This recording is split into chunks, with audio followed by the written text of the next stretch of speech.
Buenas tardes, Noé, tus saludos.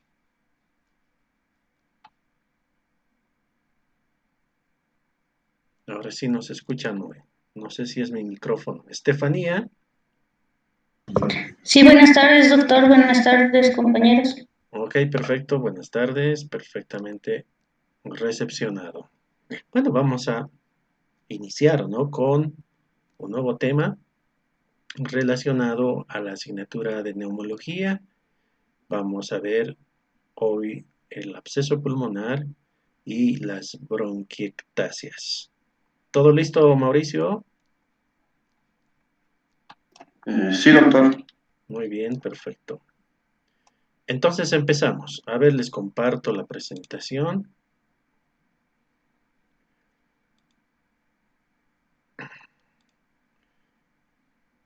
Para que ustedes lo visualicen.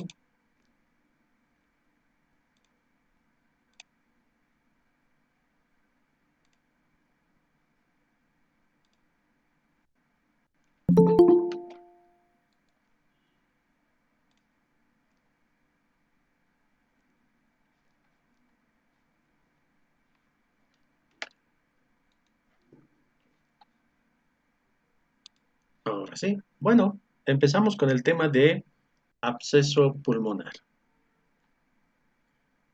Es un tema relativamente corto donde vamos a enfocarnos y concentrarnos en una complicación que en neumología se presenta tal como es el caso del absceso pulmonar. Y para ello tenemos que definir qué es un absceso y entender el contexto, ¿no?, de esta patología de la vía aérea inferior. Como ustedes lo visualizan, es una lesión cavitaria que se localiza en el parénquima pulmonar. Pero esta lesión cavitaria, esta caverna, que lo podemos ver aquí en una proyección de una radiografía, una imagen donde está el absceso pulmonar. Esta cavitación es única. A esta cavitación única le denominamos absceso pulmonar. Y hay una característica más, ¿no?, que tiene una pared propia que está formada por el tejido normal que circunscribe a esta lesión cavitaria y tiene un diámetro mayor a 2 centímetros. Entonces, menos de 2 centímetros no vamos a denominarle absceso pulmonar, sino vamos a denominarle un neumatocele. Entonces, puede tener un tamaño menor a 2 centímetros y no consideraremos ya como una definición de absceso pulmonar. Este absceso pulmonar se caracteriza porque es secundario a una infección pulmonar. Es decir, puede en un inicio partir de una infección bacteriana, como hemos detallado en la clase anterior sobre las neumonías bacterianas. Entonces, un absceso pulmonar es una complicación de una neumonía bacteriana. Pero para que sea supurada, tiene que participar gérmenes piógenos. Los gérmenes comunes que producen la neumonía adquirida en la comunidad, la neumonía nosocomial, si no son supurativas, es decir, si no son piógenas, no producen este tipo de complicaciones. Entonces, la lesión cavitaria única más de 2 centímetros va a estar producida producto de aquellos microorganismos que tienen esa capacidad de producir necrosis, licuefacción del tejido pulmonar donde se produjo inicialmente esa infección, pero por microorganismos piógenos.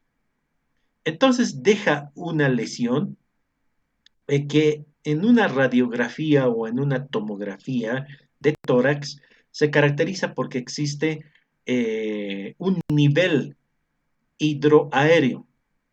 En la parte declive, ¿no? Si el paciente fue tomada esta radiografía en decúbito supino, entonces en la parte inferior de esta cavitación única existe el exudado purulento y por encima del nivel de este exudado la imagen radiolúcida o imagen hiperclara.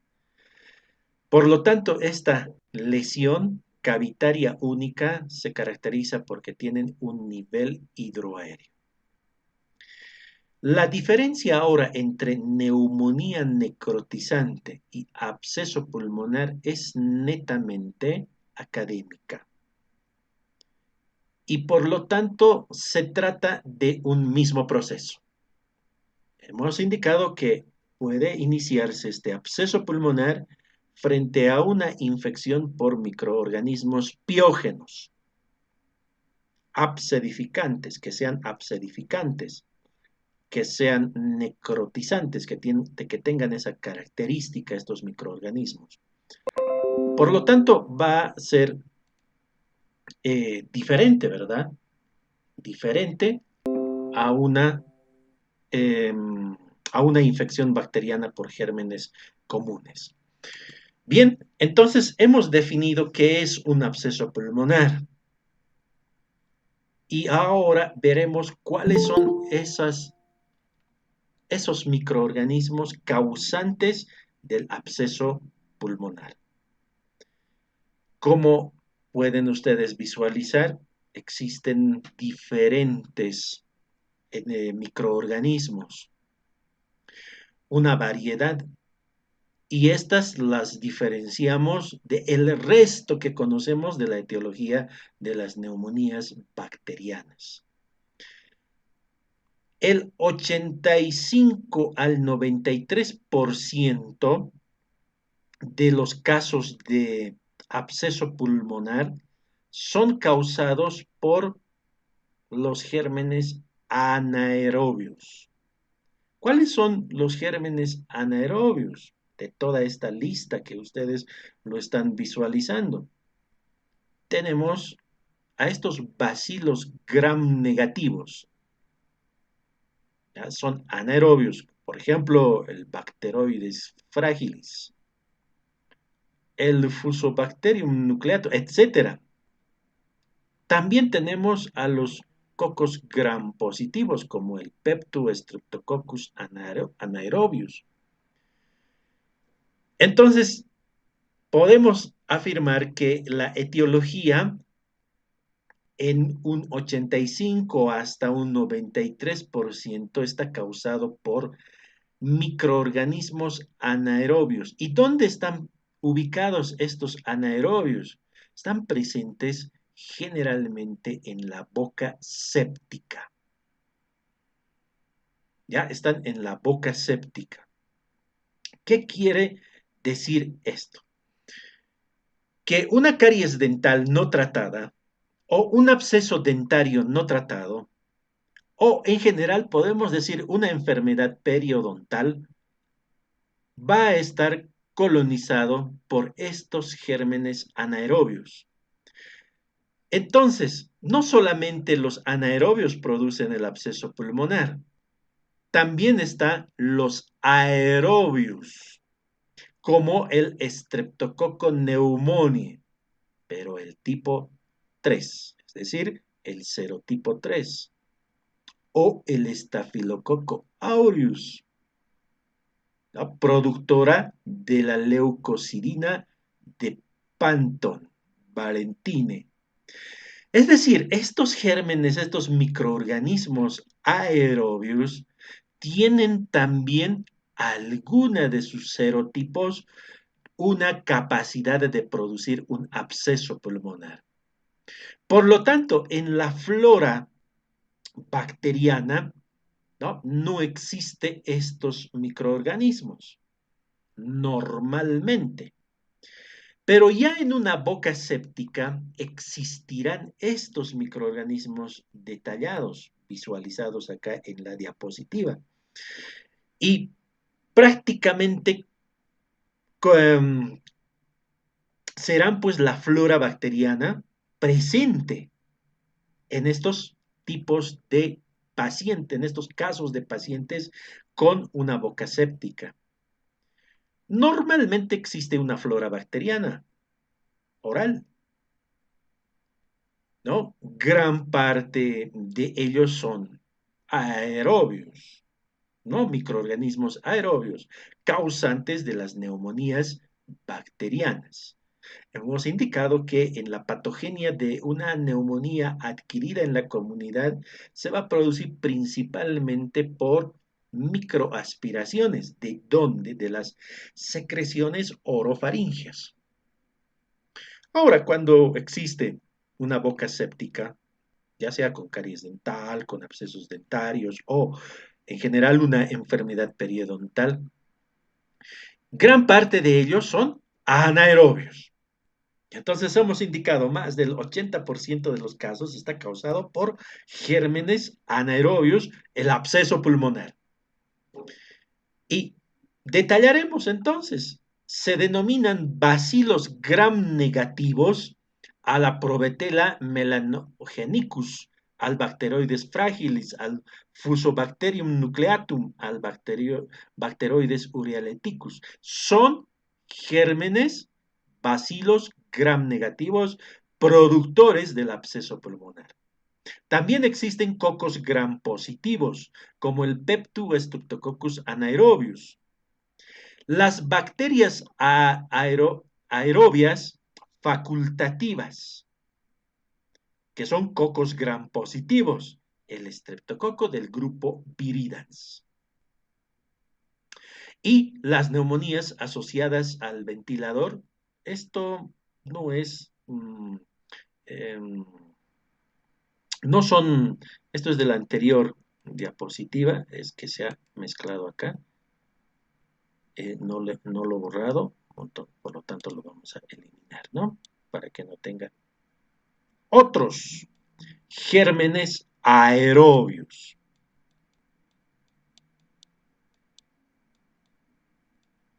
Otros microorganismos aerobios, como el Streptococcus pneumoniae serotipo 3. El serotipo 3 es abscedificante y necrotizante, por lo tanto, productor del absceso pulmonar.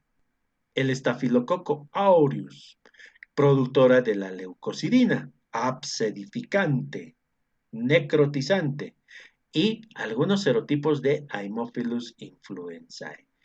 Estos son los menos frecuentes. Los más frecuentes son los detallados previamente.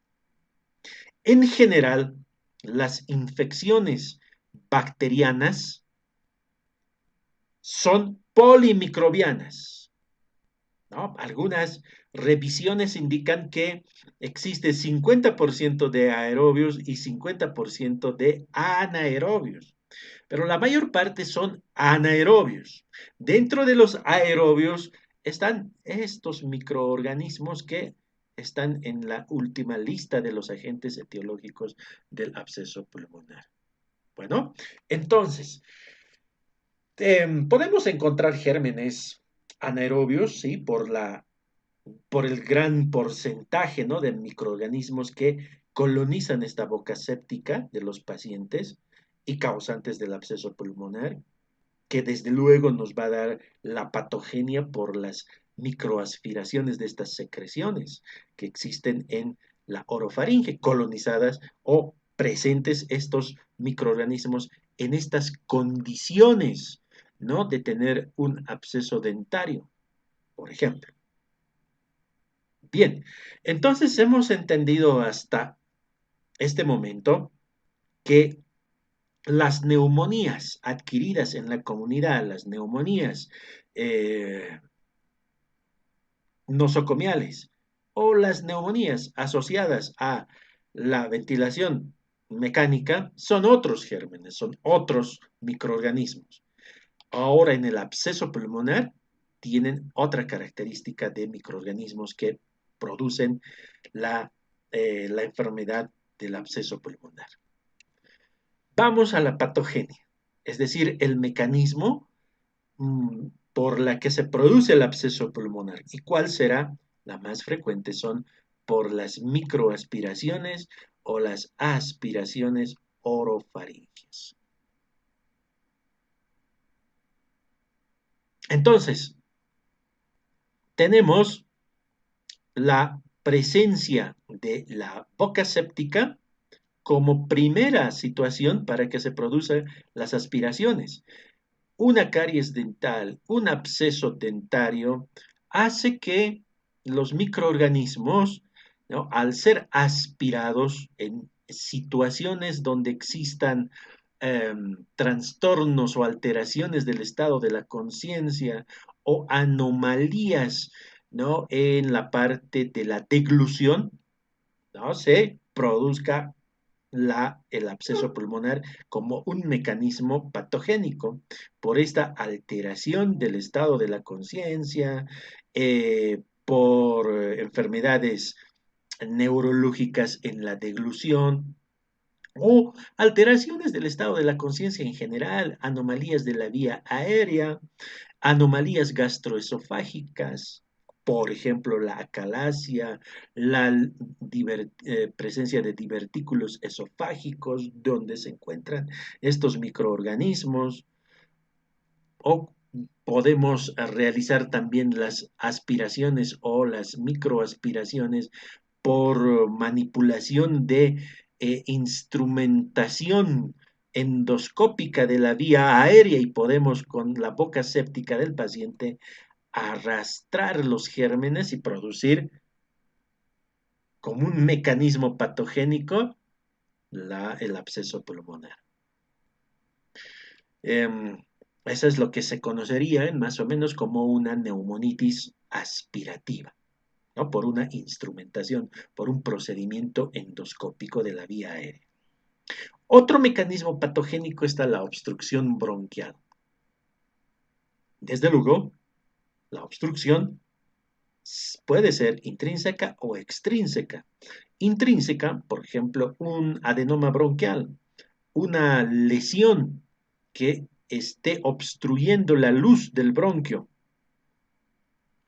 o una compresión extrínseca por una adenomegalia que comprima el bronquio, extrínseca. Y a consecuencia de esta obstrucción se va a producir una infección retrógrada. A ello denominamos obstrucción bronquial con infección retrógrada. Lo que podemos en momentos revisar en la literatura y decir, también se trataría de esta forma de la neumonitis post-obstructiva. La obstrucción puede ser una compresión intrínseca o una obstrucción intrínseca o una compresión extrínseca posterior a la obstrucción secundaria. Intrínseca, por ejemplo, la presencia de un cuerpo extraño, que se produzca este ingreso de este cuerpo extraño en la vía aérea, es una obstrucción intrínseca. Si no se trata, ¿no?, oportunamente, pues se complica con una infección produciéndose un absceso pulmonar. Es por eso que el tratamiento tiene que ser retiro del cuerpo extraño y desde luego antibióticos. Otro mecanismo, las diseminaciones hematógenas. Estas diseminaciones hematógenas es por focos sépticos que están distales al pulmón. Un foco séptico cutáneo, una pioepidermitis, o un foco séptico abdominal o pélvico, como en los legrados uterinos con complicaciones. Es un foco séptico. O una endocarditis infecciosa tricuspidia. Es lo que nosotros diríamos que se produce un émbolo séptico. ¿Ya? Un émbolo séptico. el ingreso del microorganismo que está en estos focos sépticos a la circulación sanguínea. Otro mecanismo patogénico, las diseminaciones hematógenas.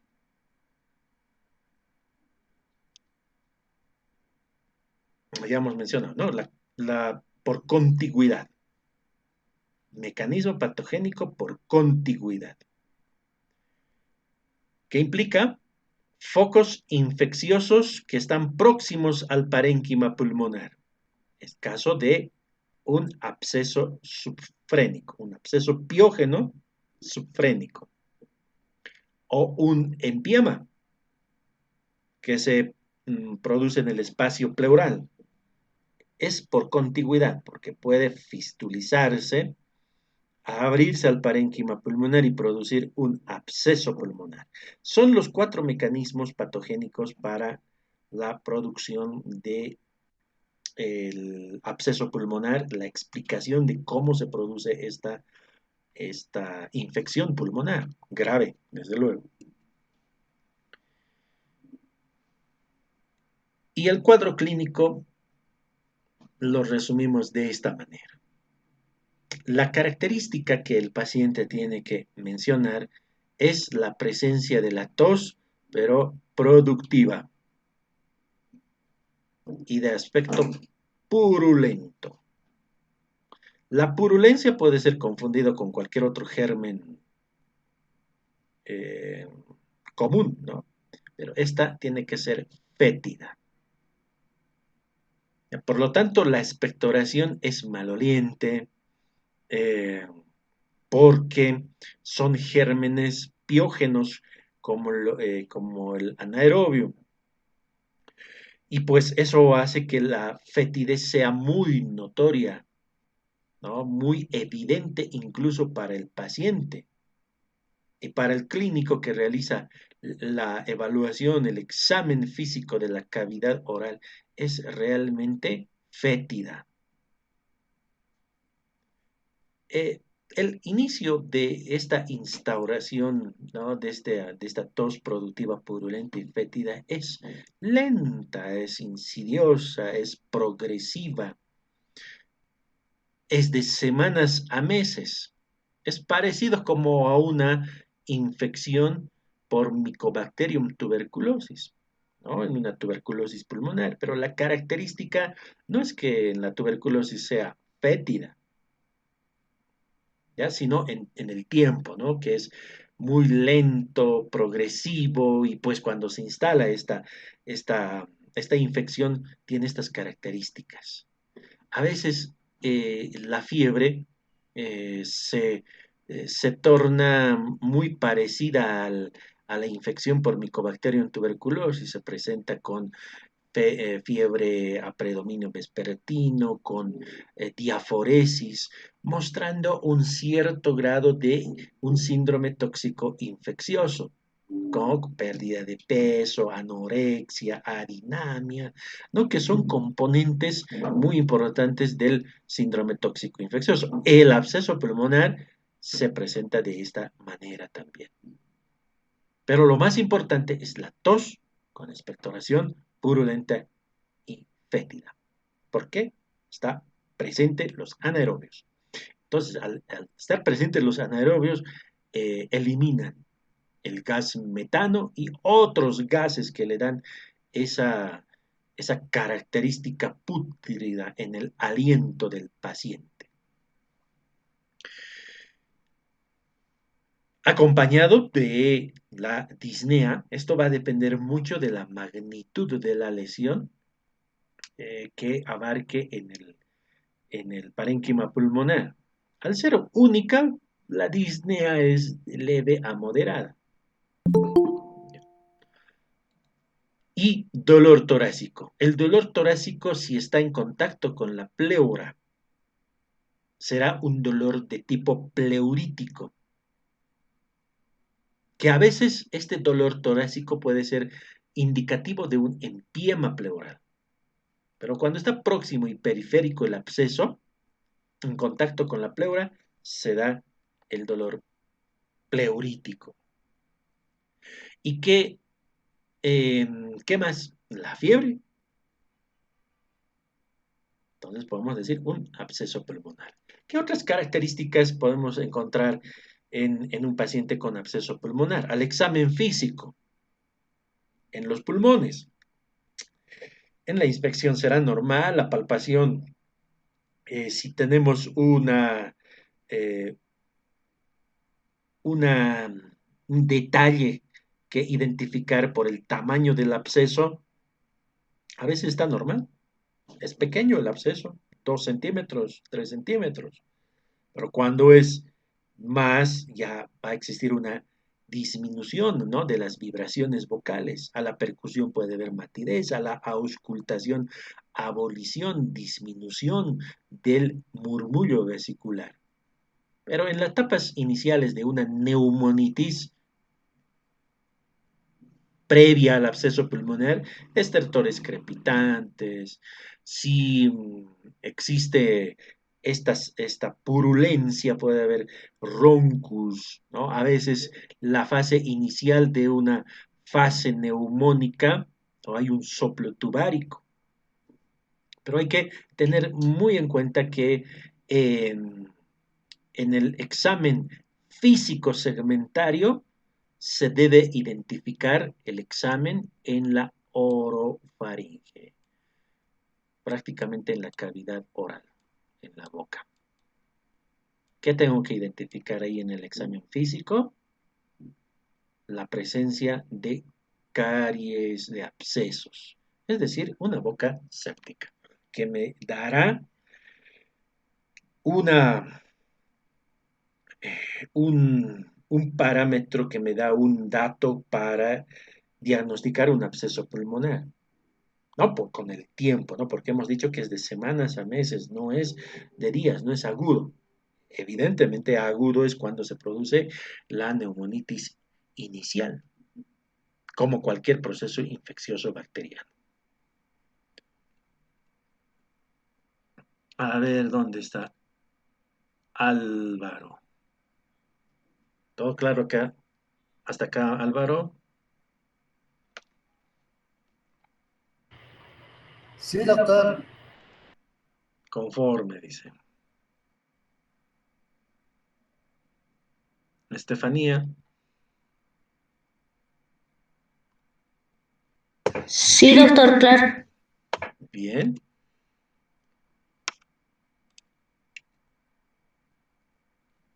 Vamos al diagnóstico.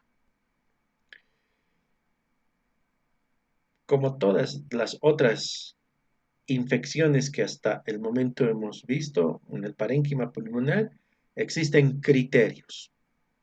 Un criterio epidemiológico. El más importante, el paciente que tenga un antecedente de boca séptica. Criterio clínico. Sumamos a esta parte epidemiológica porque estamos indicando que se trata de un adulto, ¿no?, con una boca séptica, colonizada por microorganismos anaerobios. Sumamos el criterio clínico, tos con expectoración purulenta, fétida, maloliente, con todos los hallazgos clínicos que están englobados en el síndrome tóxico infeccioso, la fiebre, y complementamos con un examen de gabinete o de laboratorio o un procedimiento endoscópico. Si tenemos una radiografía de tórax y observamos una imagen radiopaca con un centro radiolúcido muy pequeña en la región paracardíaca derecha, que no es llamativa, y tampoco existirá eh, una, una signología al examen físico muy claro, puede ser normal, pero si le tomamos una tomografía de tórax, vemos que esta lesión evidentemente es una cavidad, es una caverna, es un absceso. Si es único, un absceso pulmonar. Y si es mayor a 2 centímetros, confirmado el absceso pulmonar. Si es menor, ¿no? Un neumatocele. Pero el neumatocele tiene otra característica, que son múltiples, no son únicos. Cuando es único, es un absceso pulmonar. Entonces, verificamos cómo la tomografía podemos observar con su pared propia. En su interior, la reacción inflamatoria y rodeada por el tejido pulmonar sano. Es la primera ruta para el diagnóstico de un absceso pulmonar, después del criterio clínico. El hemograma nos puede ayudar, ¿no? Para ver si hay leucocitosis, existe neutrofilia y otros biomarcadores como la proteína C reactiva que serán útiles para indicar que existe una infección bacteriana. El examen de esputo con tinción Gram y cultivo con sensibilidad, es decir, hay que realizar antibiograma para determinar la sensibilidad, ¿no? O la resistencia a determinados antibióticos eh, es importante. Ahora, ¿cuál es la utilidad de este examen de esputo? Muy baja, ¿no? Su sensibilidad, su especificidad es muy variable. ¿Por qué? Por la contaminación con la flora orofaringea normal, ¿no? Que existe en la cavidad orofaringea. Y entonces nos da por eso una sensibilidad y una especificidad muy variada. La tinción Gram nos puede dar mixta, ¿no? La presencia de bacilos, formas bacilares, formas de coco, ¿no? Sugieren infección, generalmente cuando es así, por flora anaerobia. La técnica de punción y aspiración con aguja fina transtorácica ofrece una alta sensibilidad y una alta especificidad de esta lesión cavitaria. Siempre tenemos que guiarnos con la tomografía, ¿no? Para hacer esta punción. Y si es periférica, se puede realizar la toma de la muestra directamente para realizar el cultivo eh, para gérmenes piógenos. Es, eh, es el procedimiento, es la técnica que ofrece una sensibilidad y especificidad alta, ¿no? La punción por aspiración con aguja fina. La fibrobroncoscopía con cepillado bronquial protegido es otro procedimiento de elección para identificar el agente piógeno de esta lesión de absceso pulmonar, ¿no? Se acepta cuando nosotros realizamos este procedimiento y como patógeno infectante una concentración o una dilución más de 1000 unidades formadoras de colonia. Entonces, para la interpretación es importante que exista más de 1000 unidades formadoras de colonia por mililitro de dilución de la muestra y es positivo para gérmenes piógenos. Entonces, estos son los métodos de diagnóstico en la que se debe solicitar en un paciente afectado o diagnosticado con absceso pulmonar para la confirmación etiológica. Y bien, el tratamiento se utiliza la amoxicilina con ácido clavulánico, es decir, un inhibidor de la beta-lactamasa, pero en dosis altas. ¿Por qué en dosis altas? Hemos indicado que los microorganismos son anaerobios. Si le damos a dosis normales, no tiene ningún efecto. Entonces, el primer medicamento a utilizar es amoxicilina con un inhibidor de la beta-lactamasa a dosis altas. ¿Cuánto tiempo? Hasta conseguir la mejoría clínica y radiográfica para continuar posteriormente con vía oral.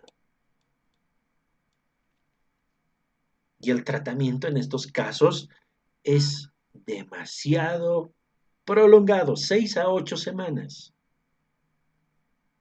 Normalmente una infección bacteriana por gérmenes comunes es de 5 a 7 días de tratamiento antibiótico, pero en un absceso pulmonar tiene que ser prolongado 6 hasta 8 semanas o más, dependiendo de la respuesta clínica que tenga el paciente.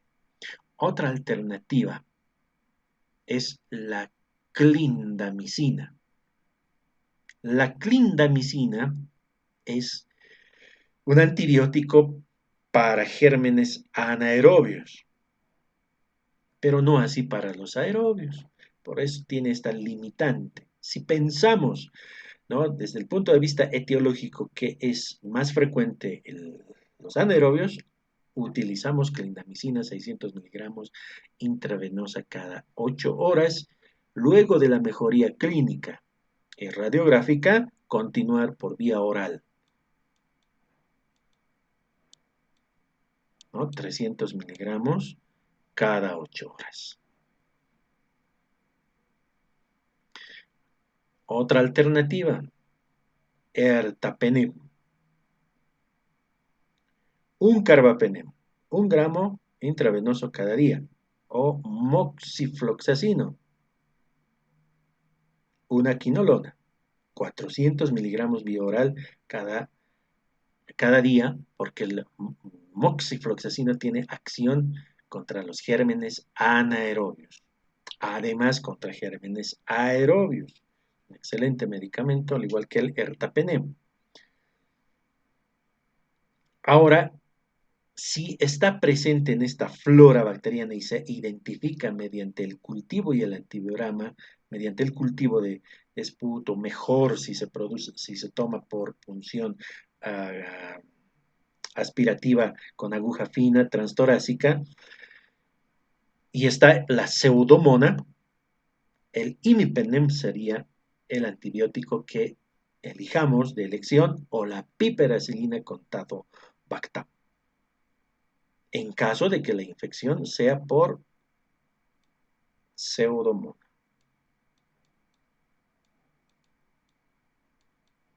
Aeruginosa. Pero de entrada, amoxicilina con ácido clavulánico. Entonces, cuando realizamos un tratamiento antibiótico y prolongado, se logra una curación de más del 90%. Entonces, por lo tanto, diagnosticar adecuadamente la infección bacteriana, en este caso por gérmenes piógenos. ¿Qué gérmenes piógenos? Existen varios, ¿no? El Bacteroides fragilis, el Fusobacterium nucleatum, etc. Y estos antibióticos tienen la acción contra estos microorganismos. Incluso con los gram positivos. Pasemos ahora a las bronquiectasias. Tal vez exista alguna consulta. Gianmarco.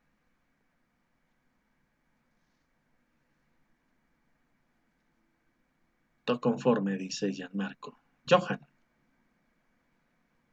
Doctor, está conforme con las Muy bien, Johan. Entonces pasamos a las bronquiectasias. ¿Qué son las bronquiectasias? Nada más son dilataciones anormales e irreversibles de los bronquios. Acá estamos introduciendo un término, ectasia, dilatación de los bronquios cartilaginosos de mediano calibre mayores a 2 milímetros de diámetro. ¿Y por qué se van a dilatar en forma irreversible? Por la destrucción del componente muscular y del tejido elástico de la pared bronquial.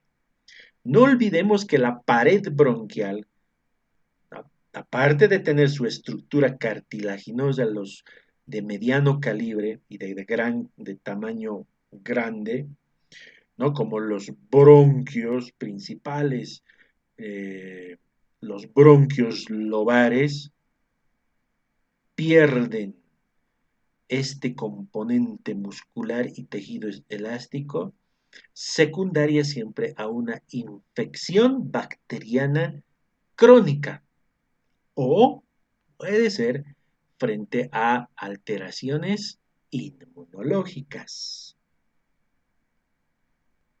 Vamos a ver, ¿no?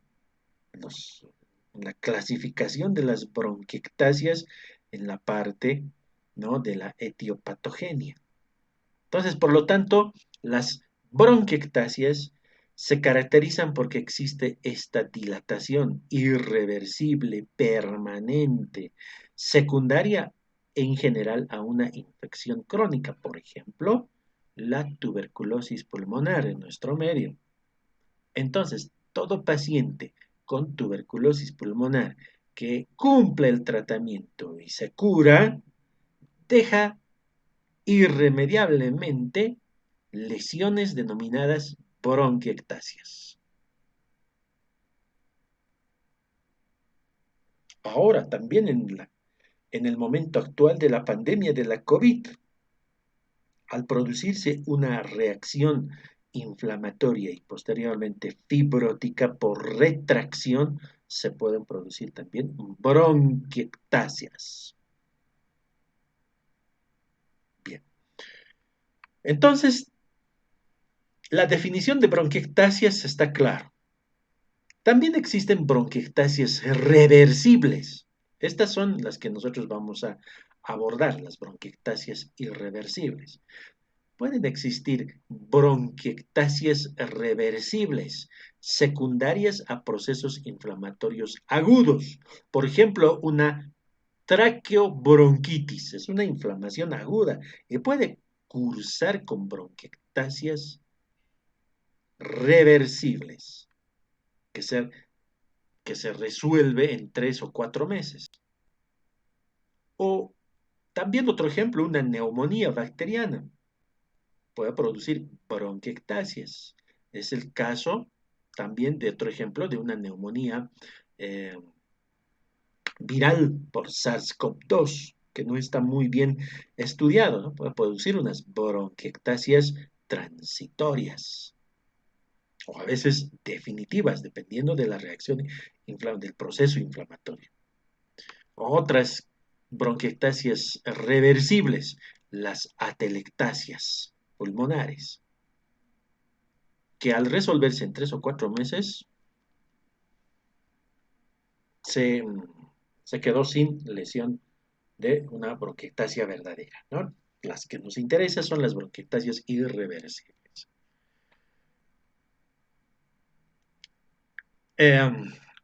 Linerate en 1950 clasifica a las bronquiectasias de acuerdo a su característica morfológica de presentación de estas bronquiectasias. Y existen 3 formas morfológicas o formas anatómicas, las cilíndricas o también denominadas bronquiectasias fusiformes. Son dilataciones que se caracterizan por ser uniformes y el bronquio normal. Entonces, la dilatación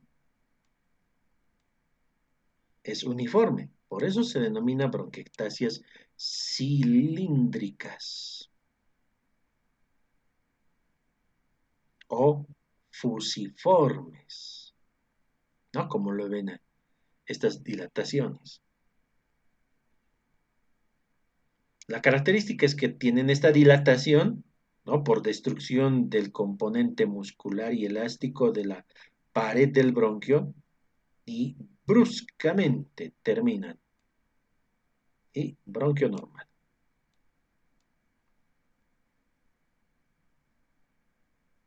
Entonces se producen estas dilataciones generalmente por una obstrucción.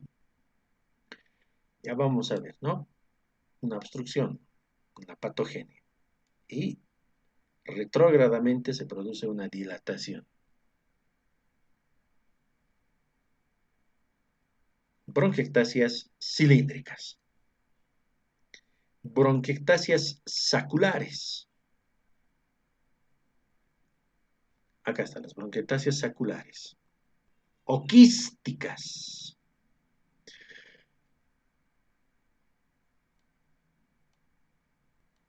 Tienen la forma de dilataciones.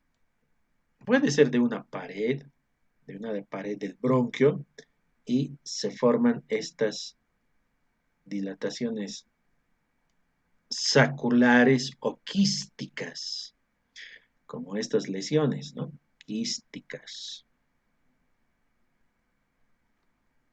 Son dilataciones que terminan en un fondo de saco ciego. ¿Ya? Bronquio normal, dilatación quística. Generalmente se encuentra distal a un bronquio, esta dilatación quística. Por eso se denominan bronquiectasias saculares o quísticas. Y finalmente existen las bronquiectasias varicosas. Son dilataciones irregulares, es decir, tienen bronquios normales, otras dilataciones, bronquios normales, dilataciones. Es decir, son dilataciones irregulares, a veces como rosario, ¿no? Dilataciones normales, se dilata, pueden formar, son las bronquiectasias varicosas o en rosario.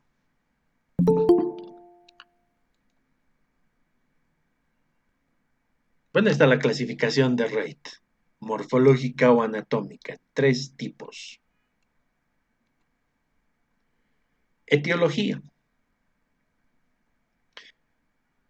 La etiología lo vamos a enfocar desde el punto de vista de las bronquiectasias localizadas y las bronquiectasias diseminadas. Localizadas indicamos porque están afectados un segmento, un lóbulo, están localizadas las bronquiectasias, es decir, donde se produjo la inflamación inicial. Y estas infecciones iniciales generalmente son por virus o pueden ser por obstrucción bronquial. Si las infecciones son por virus o por bacterias, virus, por ejemplo, están implicados el adenovirus, el virus de la influenza, producen bronquiectasias localizadas. Cualquiera de las 3 formas detalladas previamente. O pueden existir infecciones bacterianas, las que se destacan el estafilococo aureus, la Klebsiella pneumoniae y los anaerobios, bronquiectasias localizadas. Generalmente son transitorias, reversibles, pero como los anaerobios son infecciones piógenas, pueden dejar secuelas de bronquiectasias con dilataciones irreversibles. Y las que producen verdadera irreversibilidad, está el Mycobacterium tuberculosis, causante de la tuberculosis pulmonar.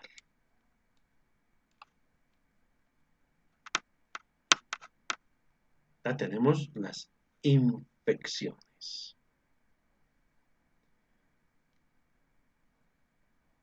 Y además hemos mencionado al Mycobacterium tuberculosis, que es muy frecuente en nuestro medio, ojo, ¿no? Causante de las bronquiectasias localizadas. ¿Y dónde afecta el Mycobacterium tuberculosis? En los lóbulos superiores. Ya vamos a tener un tema aparte de la tuberculosis pulmonar. Otra causa, la etiología es la obstrucción bronquial. Puede ser por una compresión extrínseca, por una adenomegalia o por una neoplasia. Una neoplasia, por ejemplo, un adenocarcinoma que comprima al bronquio. Acá puede estar una neoplasia, una adenomegalia o un adenocarcinoma. Por obstrucción endobronquial. Dentro de la luz del bronquio se forma un adenoma bronquial. Entonces se produce una obstrucción endobronquial, una obstrucción dentro de la luz del bronquio. O un cuerpo extraño produce bronquiectasias localizados. Sobre todo las aspiraciones por cuerpos extraños se producen en los niños. Y si no se retira el cuerpo extraño, obviamente va a llegar a unas bronquiectasias. Y otras formas etiológicas de producir bronquiectasias. Aquí tenemos con sus nombres raros el síndrome de MacLeod, Sauer-James, o mejor, menciona como el síndrome del pulmón hipertransparente. Hipertransparente. Unilateral. ¿Ya? Hipertransparente unilateral.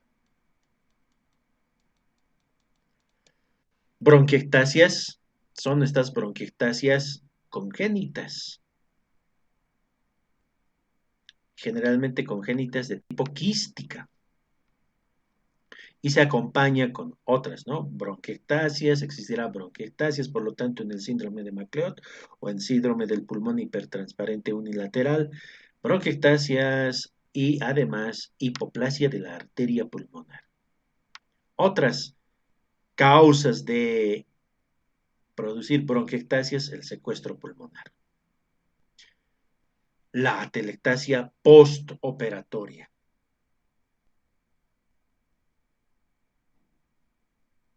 Sobre todo en cirugías mayores, ¿no? Ortopédicas, abdominales, pélvicas, ¿no? Las producen atelectasias postoperatorias. Y las bronquiectasias diseminadas. Existen de causa infecciosa y no infecciosa. Partamos por las no infecciosas. Están las inmunodeficiencias. Estas inmunodeficiencias pueden ser primarias o pueden ser secundarias. Una inmunodeficiencia primaria, déficit de gamma globulinas, déficit de inmunoglobulinas. Entonces puede haber agammaglobulinemias, ¿no? Hipogammaglobulinemias. Son primarias, inmunodeficiencias primarias que llevan a las bronquiectasias. ¿Por qué? Porque no hay una adecuada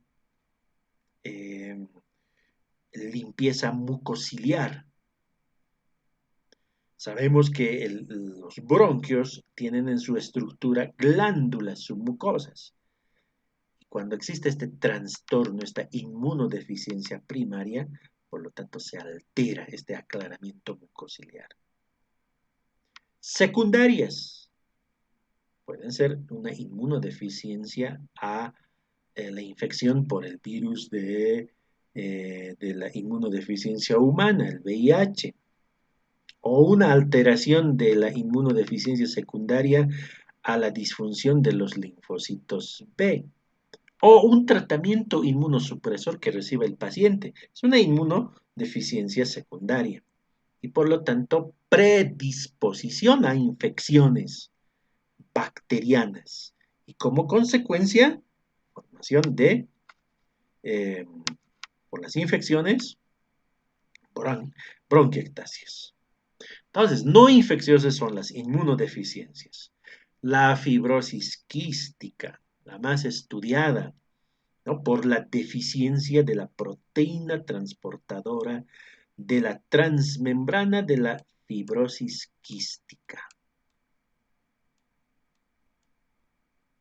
Es un trastorno autosómico recesivo, mejor dicho, y entonces, al ser un déficit, una deficiencia enzimática, entonces se produce en las fibrosis quísticas colonizaciones frecuentes por Pseudomonas aeruginosa, difíciles de tratar, Staphylococcus aureus. ¿Por qué la Pseudomonas aeruginosa difícil de tratar? Se vuelve rápidamente resistente a los antibióticos utilizados. Sobre todo la cepa mucoide de la Pseudomonas.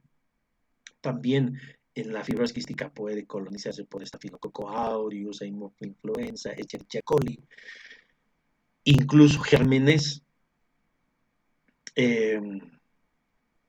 con resistencia, ¿no? Como la Burkholderia cepacia, que implica prácticamente en la fibrosis quística un pronóstico malo.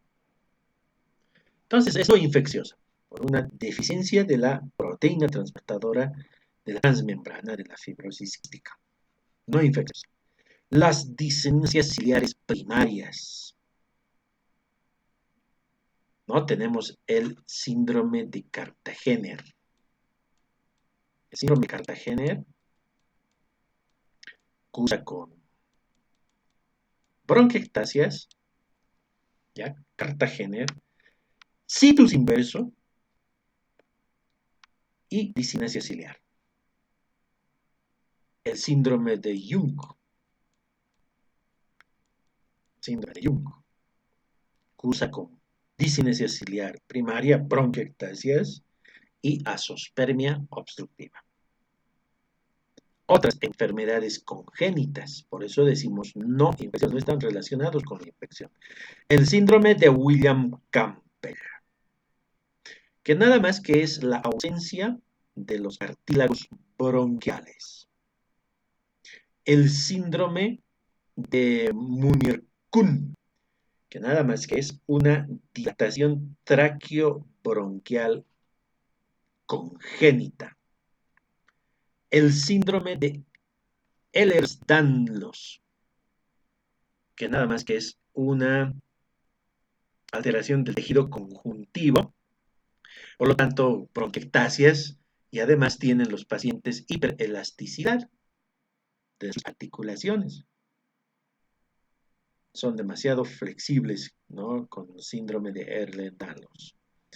El síndrome de Marfan cursa con bronquiectasias, pero también con aractilia, son pacientes con talla alta, tienen dilataciones del anillo aórtico, se produce una disección aórtica, son el síndrome de Marfan, cursa con bronquiectasias.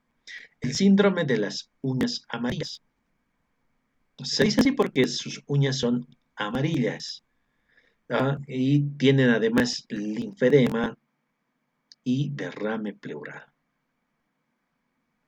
Y otras enfermedades autoinmunes como la artritis reumatoide, la enfermedad de Crohn, el síndrome de Sjögren, el lupus eritematoso sistémico. Son enfermedades autoinmunes que pasan con bronquiectasias. Entre sus antecedentes personales patológicos es importante para tener una explicación de unas bronquiectasias de causa no infecciosa. Entonces terminemos esta clasificación con las causas infecciosas. Aparte de las infecciosas, tenemos la inhalación de sustancias tóxicas o la aspiración del contenido gástrico.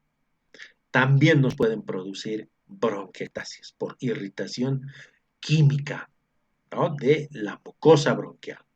Las infecciones bacterianas por su acción necrotizante, por su acción abscedificante, porque tienen la característica de liquefactar el tejido pulmonar. Infecciones víricas o la asociación de bronquiectasias, sobre todo en los casos en los que existe una colonización por el aspergillus. Entonces hay una forma que se denomina aspergilosis broncopulmonar alérgica, que caracteriza porque las bronquiectasias son centrales. Bien, entonces de causas diseminadas, bronquiectasias de causas diseminadas serán infecciosas y no infecciosas. Añadimos a la inhalación de sustancias tóxicas o aspiración del contenido gástrico que nos puede producir bronquiectasias. ¿Cómo se produce ahora estas bronquiectasias? La teoría más aceptada es la inflamatoria. Ya es la inflamación crónica, secundaria ¿a qué? A una colonización bacteriana. Es decir, tiene que haber una causa desencadenante. Y esta causa desencadenante son las infecciones. Las infecciones. Y sobre todo, las infecciones bacterianas, virales, como acabamos de ver. Y esta va a producir, evidentemente, un verdadero ciclo vicioso.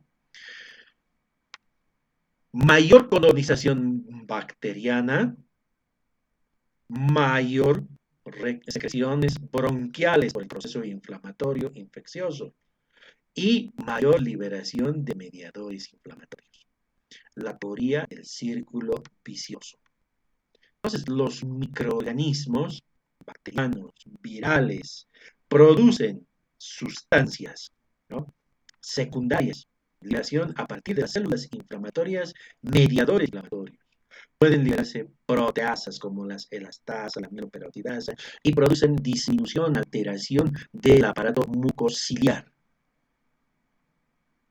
Y por lo tanto, esta alteración, infecciones recurrentes bacterianas. Por eso es difícil tratarlo a las muy recurrentes. Utilizamos los antibióticos, vuelve a infectarse. Y así es un verdadero, ¿no?, círculo vicioso. Mayor colonización, mayor secreción bronquial. Entonces, la patogenia en el fondo es inflamatorio, crónico. ¿Y cómo lo puedo detectar clínicamente? Mediante la tos productiva. Puede ser bacteriana, una neumonía bacteriana. Puede ser un absceso pulmonar, pero la tos productiva es purulenta, sí, tiene una característica, es de predominio horario y postural. ¿Qué significa esto?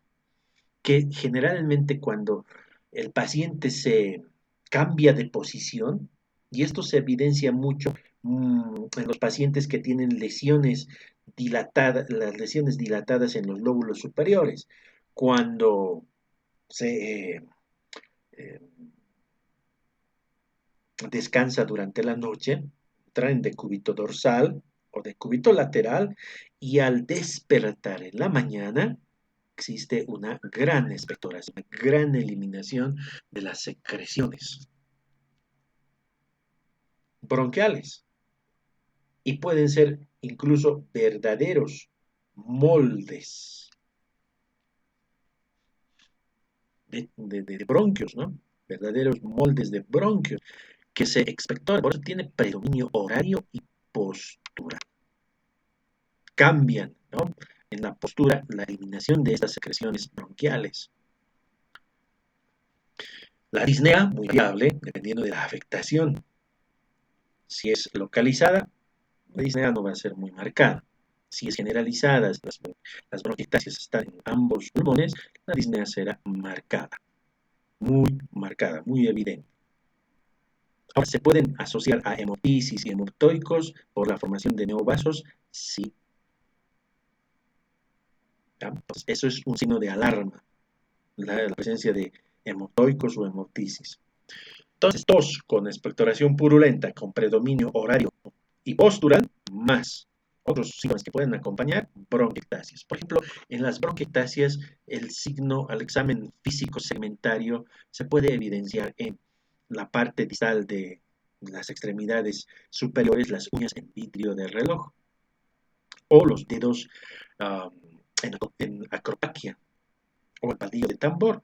Ello significa que existe una insuficiencia respiratoria crónica secundaria o unas bronquiectasias. Y las bronquiectasias se pueden complicar. Ojo. Las complicaciones más frecuentes de las bronquiectasias son las neumonías recurrentes. Otra complicación frecuente es la presencia del empiema. Entonces, ¿cuáles son las complicaciones de las bronquiectasias? Frecuentes, neumonías. Neumonías. Otra complicación, empiema. Frecuentes. Otra complicación, neumotórax. Y absceso, que acabamos de ver. Absceso. Las complicaciones raras son rarísimas, la amiloidosis y la presencia de abscesos cerebrales. Y a la larga, las bronquiectasias con el tiempo, con los años, se va a complicar con el corazón pulmonar. Pulmonar crónico. ¿Cómo llegamos al diagnóstico? Bajo los mismos principios de criterio epidemiológico, antecedente de haber cursado con tuberculosis pulmonar. Criterio epidemiológico o antecedente. Criterio clínico, ¿cómo voy a diferenciar de una neumonía, de una tuberculosis por la expectoración purulenta con predominio horario y postural? Más otros criterios clínicos, ¿sí? Exámenes complementarios. La tomografía de tórax de alta resolución. Es la CAR. Tiene una sensibilidad casi del 100%, ¿no? 96%. ¿Qué encontramos? Signos directos, como el signo del anillo del sello. Ahí están las flechitas blancas. Ahí está. ¿Bien? Entonces, tenemos la relación normal es arteria y bronquio. Pero se altera esta relación, ¿no? Es más dilatado que su arteria, bronquio, signo del anillo del sello. La relación bronquio y arteria a 1. Otros signos directos, visualización de bronquios a 1 centímetro, bronquios dilatados, ¿no? Bronquios dilatados a 1 centímetro de la pleura. ¿Ya? Falta de afilamiento de los bronquios.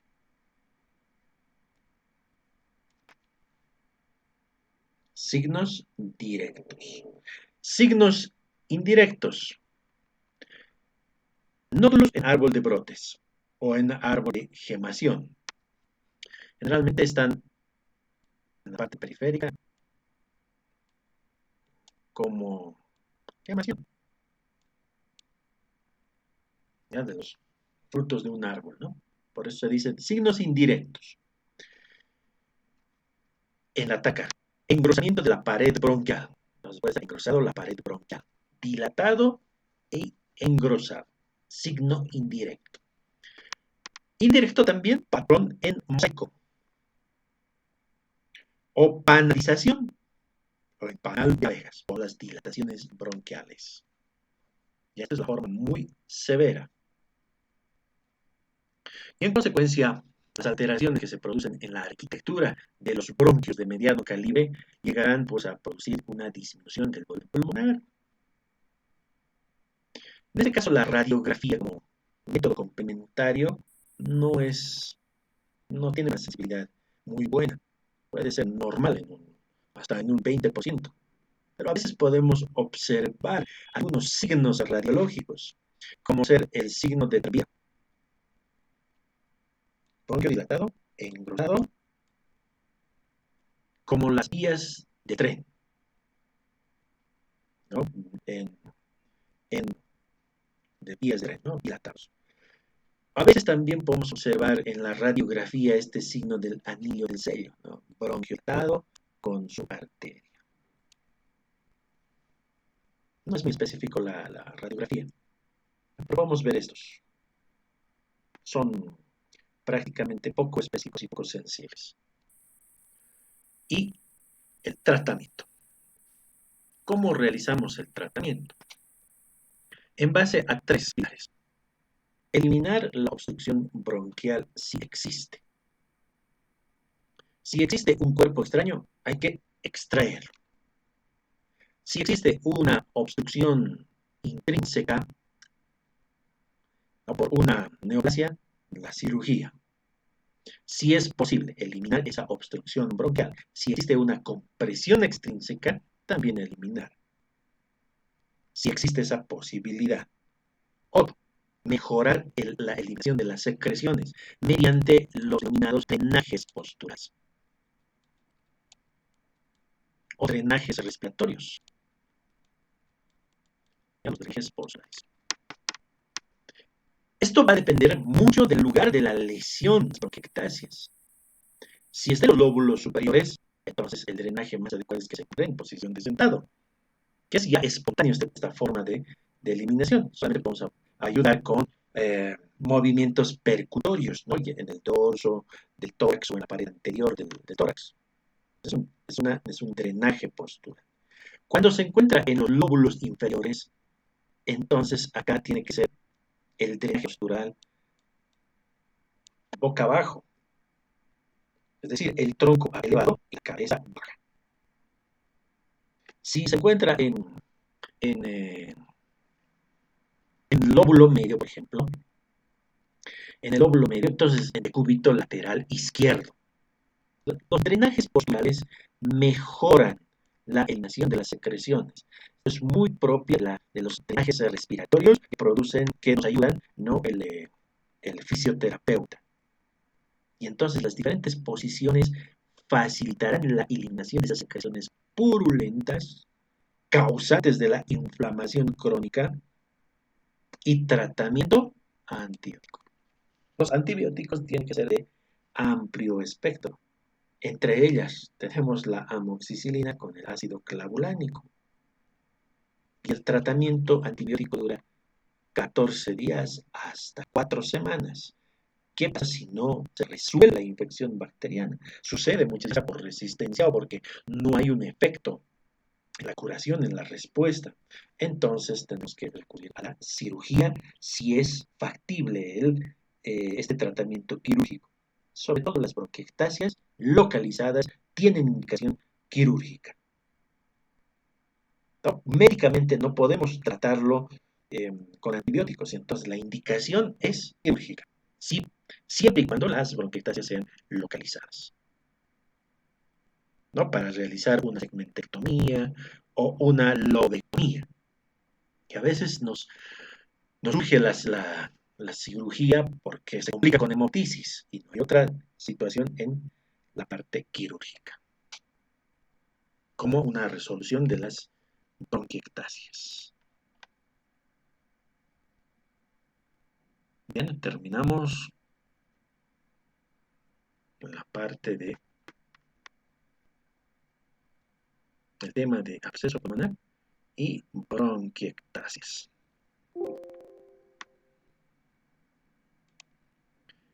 En las prácticas hospitalarias, no olvidar que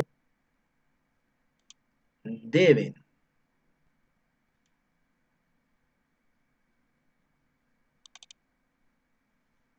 buscar en